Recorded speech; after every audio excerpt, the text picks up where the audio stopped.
Seguimos en esta tertulia de viernes 11 de noviembre de 2022. Estamos con Gonzalo Pérez del Castillo, Juan Grompone, Marcia Collazo y Alejandro Aval.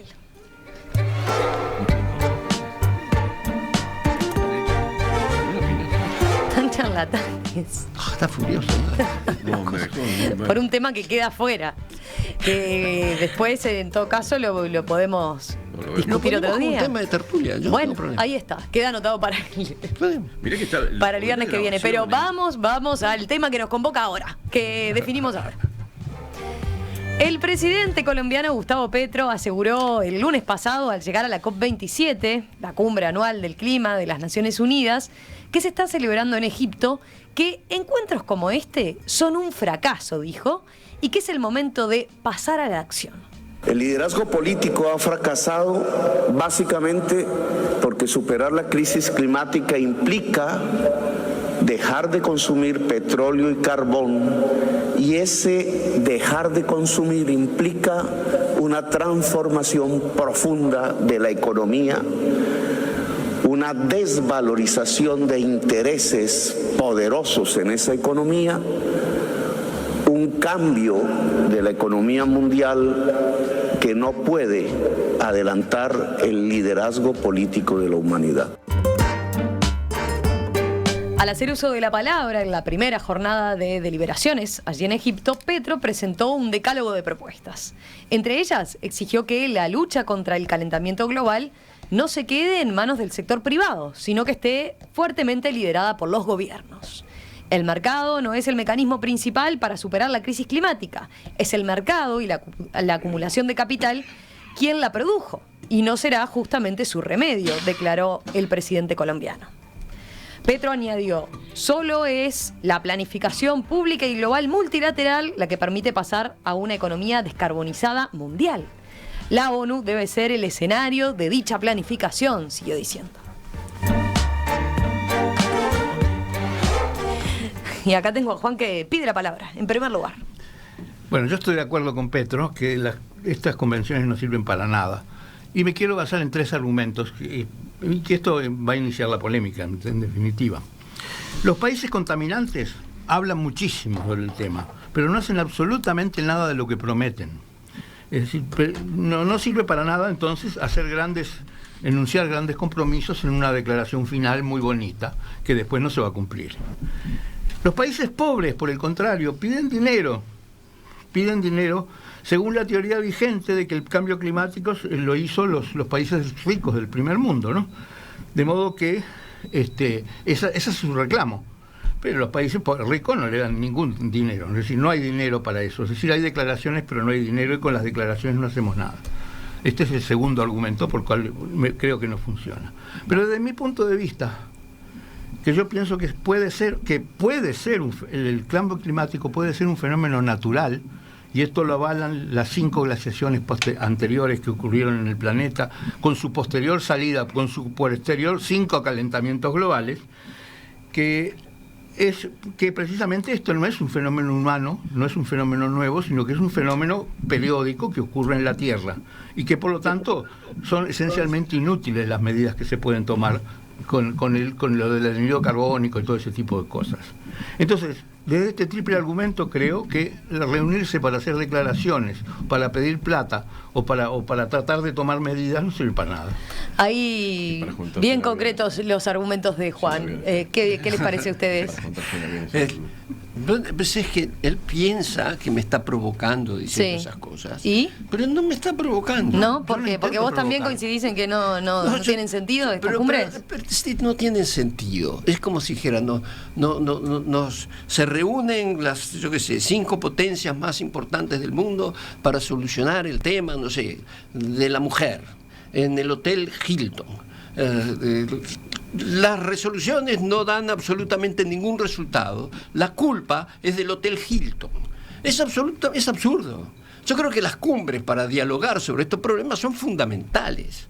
Ahora, que la gente vaya ahí y diga cualquier cosa y después no las cumpla, que diga que se va a comportar de determinada manera y después no lo haga, que diga que para esto se necesita dinero y después no lo ponga, que diga que la culpa es de los que están deforestando el Amazonas y después son las mismas compañías privadas de esos países que son los que... Digo, la culpa es de ellos, no es de la cumbre. Yo creo que las cumbres son fundamentales. Es un lugar donde vos te podés juntar, y esto de la Amazonia, que es un gran mito, verdaderamente es un gran mito, no tiene absolutamente ninguna solución mientras la tónica, mientras la pauta sea el desarrollo económico de tipo capitalista descontrolado.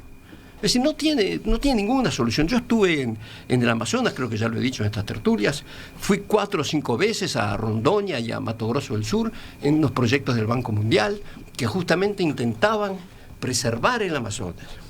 Era una risa.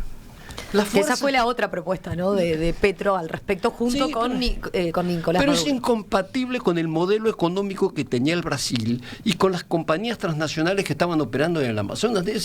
Vos tenés que decidir, o haces una cosa o haces la otra, pero las dos cosas juntas no van.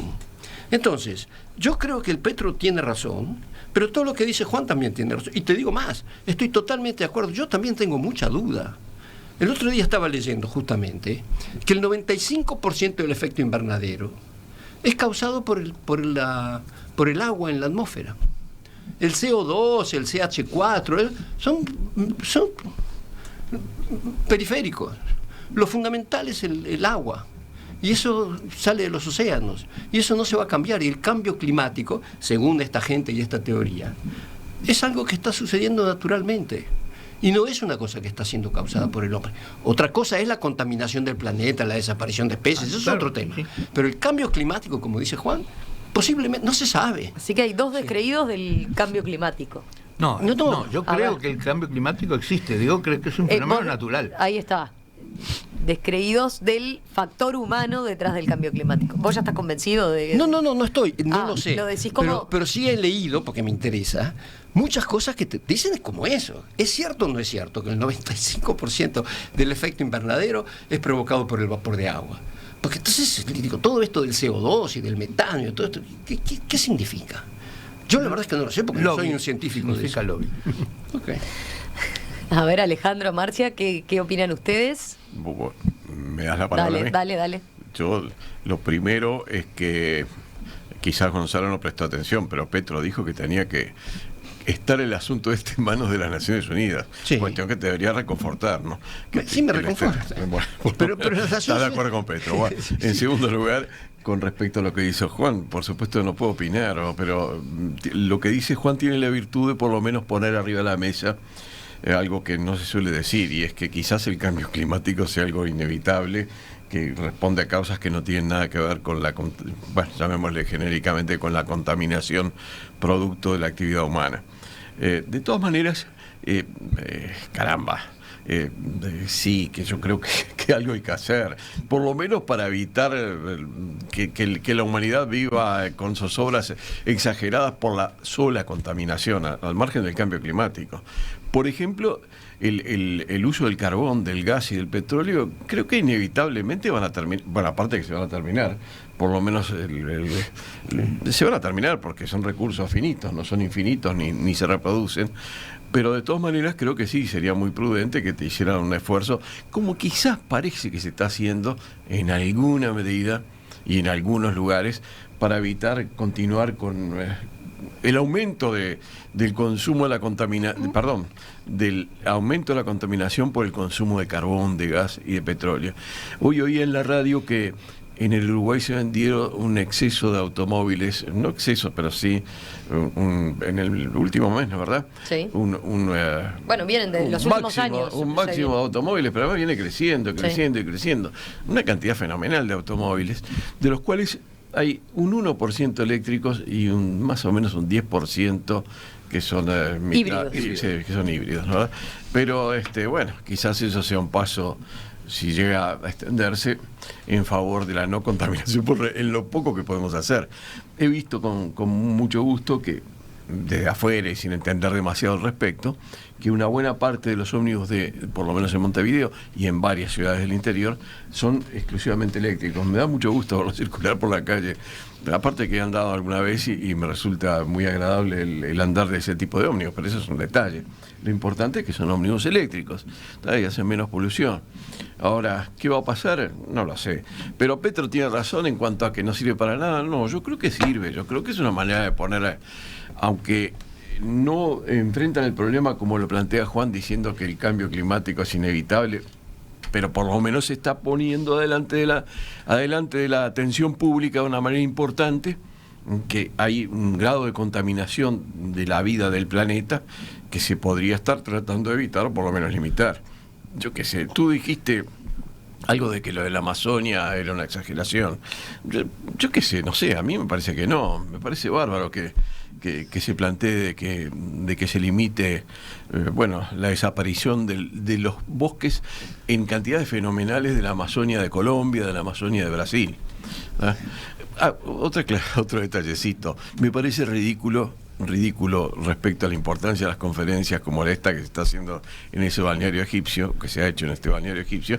Me parece ridículo que los dos únicos jefes de Estado hayan sido Petro y el dictador venezolano. ¿Qué puede hacer este hombre que es un sinvergüenza en una conferencia por el bien de la humanidad? País petrolero. No, por favor, sí. Además, un país que petrolero, pese al desgobierno de esta mafia corrupta que hay en Venezuela. Si me permitís, Marcia, que quiero hacer una aclaración a lo que dijo. A ver. Mirá que yo no estoy diciendo Marcia, ¿le permitís? Sí. Gracias, Marcia. No, yo no estoy diciendo que lo del Amazonas no sea importante. En las Amazonas se han deforestado ya más de 100 millones de hectáreas. En la Amazonas vivían 20%, de 6 a 9 millones de indígenas que habitaban, de los cuales quedan poquísimos. Digo, es un desastre lo que pusieron en el Amazonas, pero no solo en el Amazonas, en otra parte del mundo también, cómo se ha comportado el ser humano con respecto a la naturaleza. No estoy diciendo, lo que estoy diciendo es que este tipo de comportamiento es lógico dentro de un cierto modelo de desarrollo económico que está basado en explotar los recursos naturales, y esos recursos, la Amazonas tiene un montón de recursos naturales, y si la lógica es sacar el mayor provecho, entonces no lo vas a parar. Yo mi último informe que hice para el Banco Mundial, que era el que estaba financiando estos proyectos, es, mire, yo puedo venir todas las veces que ustedes quieran, pero estamos perdiendo el tiempo. Acá lo que hay que hacer es cambiar la política económica de Brasil, y entonces podés salvar el Amazonas, pero con lo que tenés ahora, de que para los ganaderos le conviene, a los garimpeiros, que son los que buscan oro, le conviene, a los seringueiros, a todo esto, sacan un provecho fantástico de explotar el Amazonas. A menos que ustedes cambien eso, esto no va a parar. Bueno, pero ahí nos estamos entrando en Perdón, lo de la Amazonia, que la selva amazónica, que es una de las propuestas de Petro, ¿no? Volvemos. Sí, pues muy importante. No, ni que hablar, pero digo porque habíamos puesto el foco en si tienen sentido este tipo de cónclaves, ¿no? O son un fracaso, tal como él dice. Marcia, ¿vos cómo lo ves? Y bueno, yo creo que en algún sentido tiene razón, en otros no, porque grandes cónclaves, grandes cumbres se han hecho toda la vida, durante toda la historia. Obviamente las más notorias son las que se hicieron para las salidas de las guerras mundiales, y después estas otras que tienen que ver con nuevos problemas o la visualización de nuevos problemas, ¿no? Como el cambio climático o la crisis medioambiental. Pero tienen alguna virtud en el sentido de que, permiten de repente que un montón de gente, sobre todo los más poderosos países, se vean cara a cara y tengan que obligarse a discutir algo, y más allá de que crean o no crean en el valor de las buenas intenciones de la palabra dada, se tienen que comprometer en algunas cosas mínimas. Que después las hagan o no, bueno. Pero es como, este tema es un poco como la Declaración Universal de Derechos Humanos, ¿no? Hay gente que dice, bueno, se violan todos los días los derechos humanos, ¿de qué sirve una Declaración Universal? No, yo digo, sirve de muchísimo, porque ahí está como una evidencia, sobre todo para los sistemáticos violadores de los derechos humanos. Entonces, eso por un lado. Por el otro lado, es verdad que no sirven para nada estas cumbres en términos de avanzar en la toma de medidas eficientes. Y tercero, los países que más emisiones tienen de dióxido de carbono creo que son Estados Unidos en primer lugar, con ese capitalismo desenfrenado, salvaje, que tantos males nos ha ocasionado y nos sigue ocasionando a los latinoamericanos y al mundo. Pero sobre todo ese capitalismo, ¿verdad?, que de alguna manera nos quiere vender la promesa de un crecimiento económico ilimitado, lo cual cae por su base porque los recursos con los que contamos son limitados en primer lugar, ¿no? Segundo lugar, estamos ante una encrucijada difícil. Yo no soy científica, no sé qué tan nocivos pueden ser esas emisiones, ¿verdad?, de gases, pero lo que es cierto es que en algún sentido perjudican al planeta. Habría que ver en cuánto. Pero además está de por medio acá una cosa de la que se habló en la cumbre y que tiene que ver con lo que dice Petro. Petro se refiere también al abuso en la extracción de recursos, se refiere al abuso de los países más poderosos sobre los más ricos. Se habló en la cumbre y se reconoció, cuidado, la necesidad de reparar daños y pérdidas ocasionados a los países más pobres en el saqueo de sus recursos y en la contaminación derivada. Bueno, si no hubiera ningún impacto de los gases, de la emisión de dióxido de carbono, etcétera, no se habría llegado siquiera a reconocer los daños y pérdidas ocasionados a los países más pobres por el daño ocasionado al medio ambiente. Me parece bastante lógico. Pero además,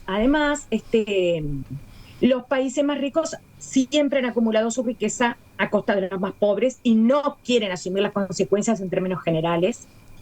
Y provocan cosas como, bueno, primero que nada la contaminación, la destrucción del patrimonio natural dentro del cual están los recursos, ¿no? Pero provocan además cosas terribles como la pobreza, las hambrunas, las enfermedades. Y después, bueno, si suman a la provocación de desastres climáticos, tanto peor. Entonces, me parece muy saludable, me parece muy enérgica, me parece muy oportuna la declaración de Petro. Sí, yo lo que quería agregar es que pensemos en el momento en que el último vehículo deja de consumir combustibles fósiles, ¿no? Entonces, en ese momento, el problema van a ser los plásticos, porque los plásticos, todos los materiales plásticos provienen del petróleo, y eso nadie habla sobre el plástico. Los plásticos están contaminando el planeta enormemente, los océanos. Y no solo eso, no solo los plásticos, hay una enorme cantidad de derivados del petróleo que son indispensables. De modo que de eso no se habla. Por eso pienso que es más bien un problema de lobby que un problema de verdad lo que están diciendo, porque combatir el petróleo como combustible es un pedacito del problema nada más. ¿Los plásticos de un solo uso, decís? O los plásticos, en sí. general. Los plásticos que no ahora son, se reciclan. Se reciclan. Bueno, se está reciclan ínfimamente. Sí, pero podés explotar petróleo para hacer plástico. De todas maneras, los grandes productores de emisiones de estas cosas no son solo Estados Unidos y la Comunidad Europea. En particular, después de Estados Unidos, hoy, según tengo entendido, es el régimen comunista chino. ¿Ah? Y también... Sí, porque quema carbón.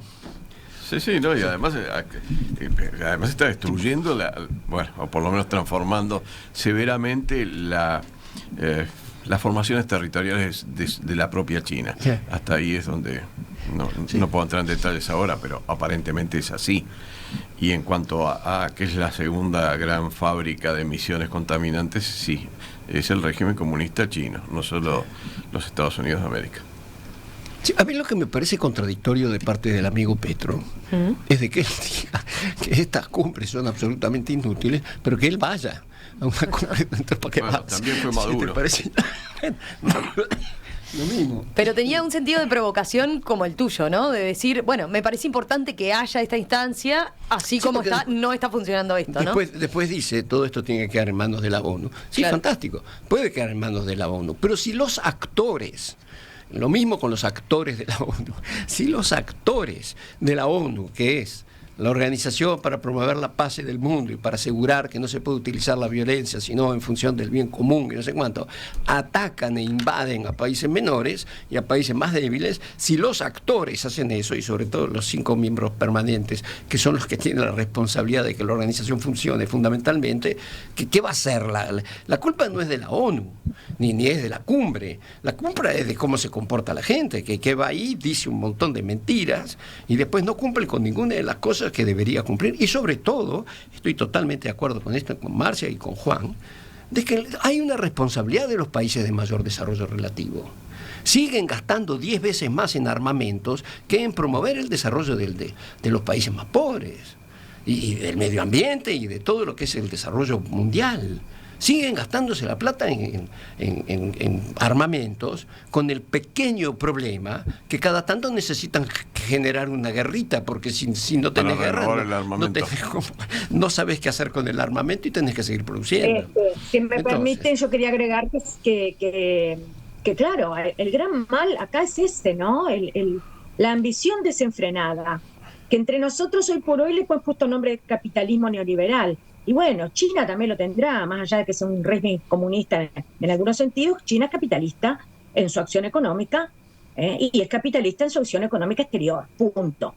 Entonces, acá no se trata de terminar como la guerra de los Roses, ya moribundos y llenos de heridas y tratando de exterminar al otro no sé en base a qué, ¿no? Porque no hay nada que pueda justificar ni la ambición desenfrenada, ni la crueldad que multiplica la pobreza, ni ninguna ideología de este mundo. Yo lo que veo es que tenemos que tratar de respirar profundo, ¿no? Como mundo. Y entonces la gran virtud de esta cumbre, tal vez, como de tantas otras cumbres, es esa, ¿no? Es que hay una oportunidad. Bueno, si se desaprovecha, seguiremos en más de lo mismo. Pero la oportunidad de vernos frente a frente y de comportarnos con un poco más de dignidad y con un poco menos de miseria moral, esa me parece que es la gran oportunidad de estas cumbres. Y creo que Petro lo quiso señalar, aunque tal vez no de la mejor forma, ¿no?